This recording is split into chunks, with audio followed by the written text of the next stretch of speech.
नमस्कार, मी गौरीज चॅनलमध्ये तुमचं सगळ्यांचं स्वागत। चला तर या माझ्या किचनमध्ये इथे आपण बघतोय आलं, 2 मिरच्या, तसंच लसूण, कढीपत्ता आणि थोडंसं आपण बघतोय पुदिना थोडा घेतलाय आणि ढब्बू मिरच्या आहेत बारीक चिरून घेतलेल्या, 1 कांदा घेतलाय आणि थोडंसं 1 कप आपण तांदूळ धुवून घेतलेले आहेत।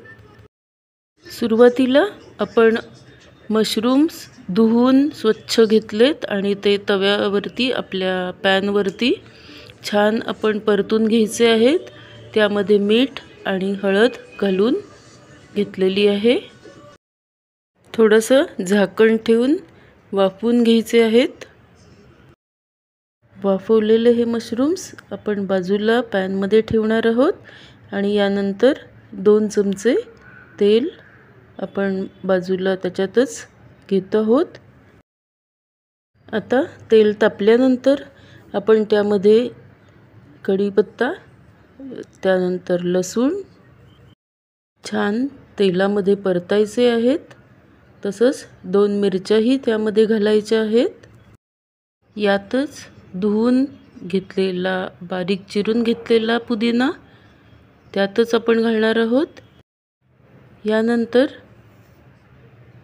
परतून घेतल्यानंतर आपण त्यामध्ये 1 कांदा उभा चिरून घालतोय। कांदा गुलाबी रंगावर परतून घेतलेला आहे। आता मशरूमही आपण त्यात मिक्स करतो आहोत।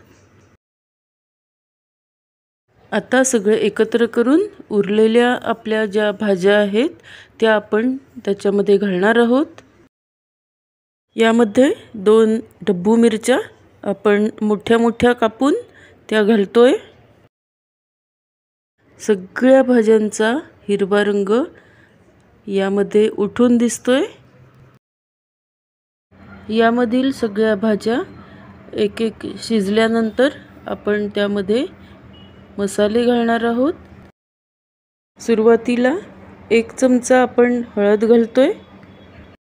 यानंतर 1 चमचा तिखट, 1 चमचा घरगुती मसाला घातलेला आहे।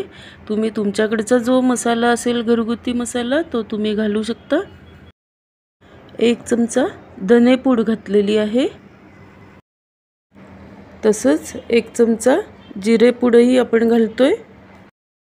सगळे मसाले एकत्र करतोय। यामध्ये 1 कप तांदूळ धुवून घेतलेले आहेत तेही आपण आता मिक्स करतोय आणि कोथिंबीरही आपण बारीक चिरून धुवून घेतलेली आहे। तांदूळ त्यामध्ये घालून नंतर सगळं मिक्स करून घेतलेलं आहे। आता यामध्ये आपण पाणी घातलेलं आहे।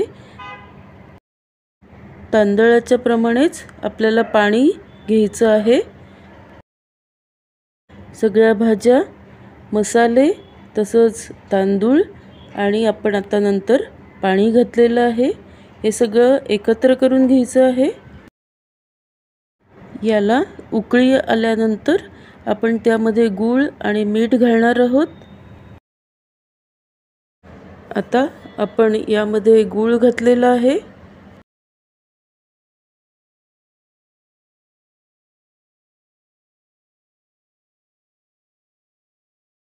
हे सगळं एकत्र करून छान मिक्स करून घेतलं आहे।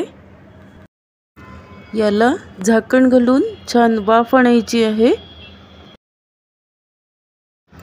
बाजूला आपण टोमॅटोचे काप चिरून ठेवलेत आणि एका वाटीमध्ये आपण दहीही काढून ठेवलेलं आहे। यानंतर 2 चमचे तूप आपण त्यामध्ये घालणार आहोत, ज्यामुळे आपला मशरूमचा पुलाव हा मोकळा होईल। या मशरूम पुलाववरती आपण कोथिंबीर घालतोय। हा मशरूम पुलाव आपण एका बाजूला एका प्लेटमध्ये सर्व केलेला आहे। तुम्हीही करून बघा आणि कॉमेंटमध्ये नक्की सांगा कसा वाटला हा व्हिडिओ ते. Thanks for watching.